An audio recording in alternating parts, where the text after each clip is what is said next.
Assalamu alaikum students. I am your science teacher Rabia Iftikhat. I hope you all are doing great. Welcome to your another science lecture.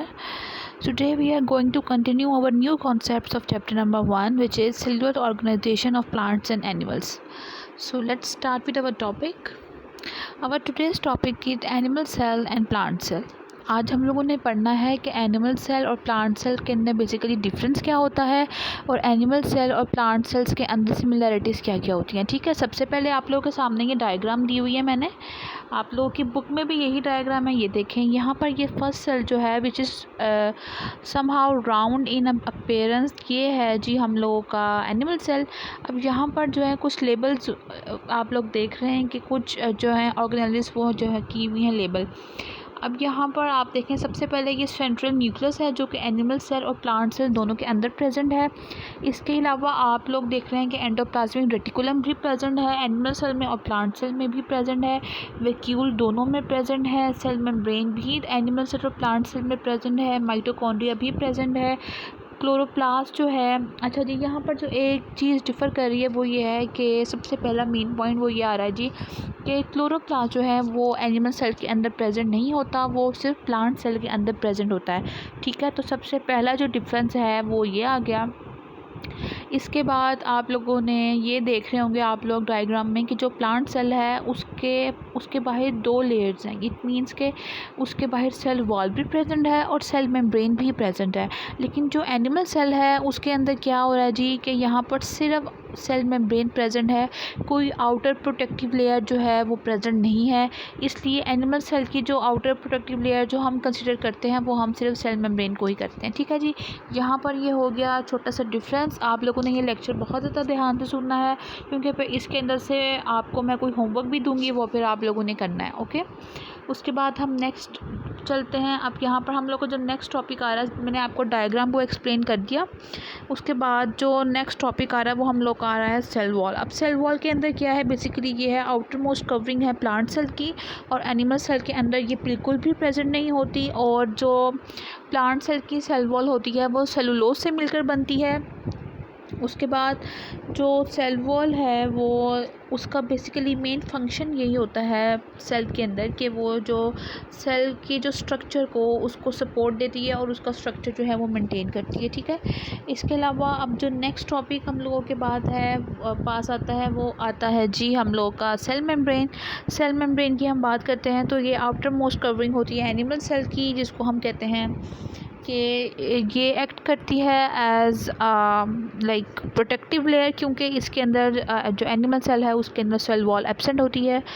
इसके बाद जो plant cells के अंदर ये second layer होती है, ये सेल वॉल के नीचे प्लांट सेल्स के अंदर जो है ये प्रेजेंट होती है। ठीक है जी, अब सेल मेम्ब्रेन का फंक्शन क्या है, उसका फंक्शन ये है कि इसने जो है जो भी मटीरियल्स हैं इसके अंदर, कोई भी लिक्विड सोल्यूशन है, कोई फूड पार्टिकल, कुछ भी ऐसा कोई न्यूट्रिएंट है, कुछ भी है, उसकी जो है मूवमेंट को कंट्रोल करना होता है। ठीक है, और दूसरी बात ये भी होती है कि साइटोप्लाज्म के अंदर क्या होता है, जो सेल मेम्ब्रेन के अंदर क्या होता है जी कि ये थोड़ी सी इलास्टिक होती है। इलास्टिक इसलिए होती है ताकि जो अंदर जितने भी ज़्यादा ऑर्गेनेल्स प्रेजेंट हैं वो इजीली उसके सेल के अंदर जो है वो फ्लोट कर सकें और जो है सेल वॉल जो है ज़्यादा जल्दी जो है रप्चर ना भी हो।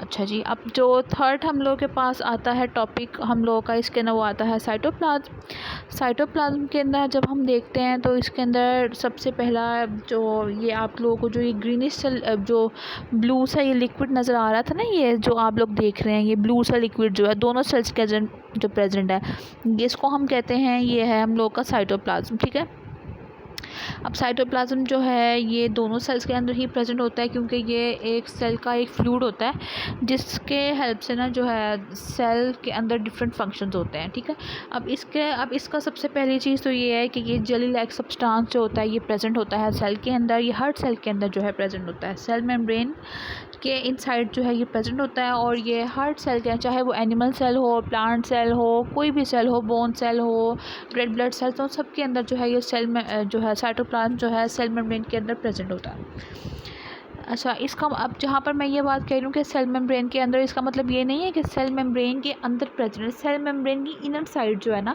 सेल मेम्ब्रेन की जो इनर साइड को हम कंसिडर कर रहे हैं, जो सेल है उसके अंदर जो है ये जेल लाइक मटीरियल प्रेजेंट होता है।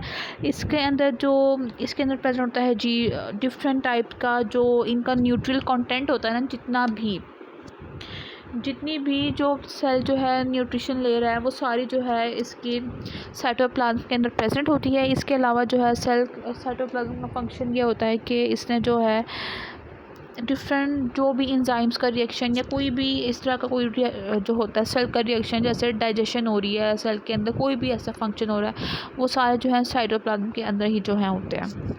अगर साइटोप्लाज्म नहीं होगा तो फिर जो है सेल के डिफरेंट फंक्शन जो है वो रुक जाएंगे और फिर जो है प्रॉपर फंक्शनिंग भी नहीं होगी। अगर सेल की ही फंक्शनिंग नहीं होगी तो फिर हमारी बॉडी की भी फंक्शनिंग जो है वो बहुत ज़्यादा इफेक्ट होती है। उसके बाद हम लोग आगे जो चीज़ पढ़ने लगे हैं वो हैं जी कुछ सेल ऑर्गेनेल्स हैं कुछ, जो कि आप लोग की बुक के अंदर भी इस तरह से दी हुई हैं। मैंने साथ साथ डायग्राम भी आप लोग देख रहे हैं।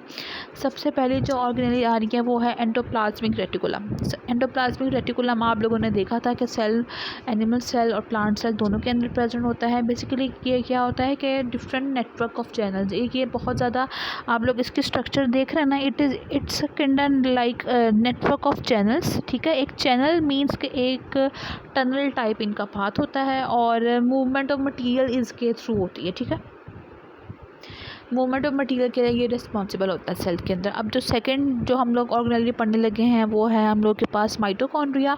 माइटोकॉन्ड्रिया का क्या फंक्शन होता है कि इसके ये जो है बेसिकली पावर हाउस होता है सेल का। इसने जो है सेल को एनर्जी प्रोवाइड करनी होती है। ठीक है, उसके बाद जो थर्ड हम लोग के पास ऑर्गेनेली आ रही है वो है क्लोरोप्लास्ट।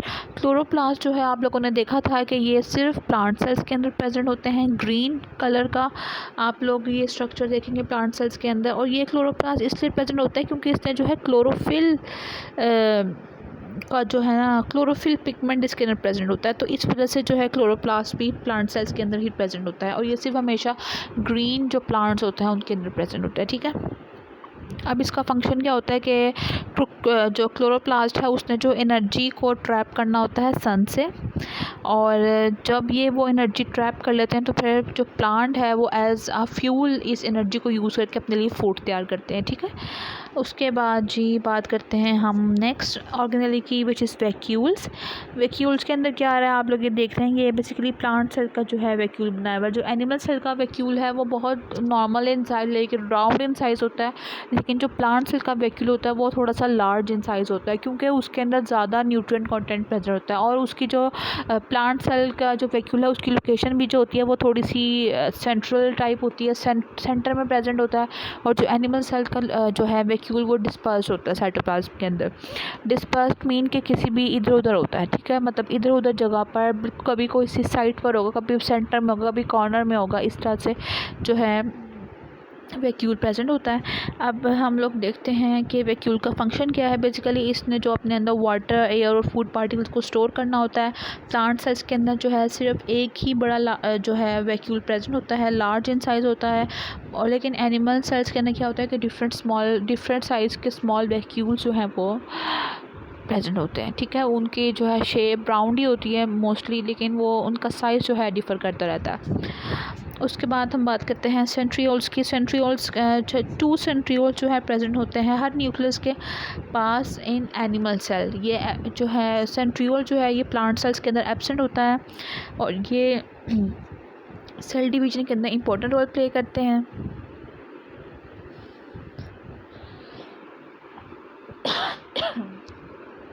थैंक यू स्टूडेंट्स, आज का लेक्चर यहीं पर ख़त्म होता है। आई होप आप लोगों को समझ आ गया होगा, और आप लोग का होमवर्क जो है वो मैं ग्रुप में शेयर कर दूँगी। कुछ क्वेश्चन आंसर्स होंगे जो आप लोगों ने आंसर्स करने होंगे, उसके आप लोगों ने अपनी साइंस कॉपी नंबर 2 पर लिखना है और फिर उसको स्कूल में सबमिट करवाना है। टेक केयर, अल्लाह हाफिज़।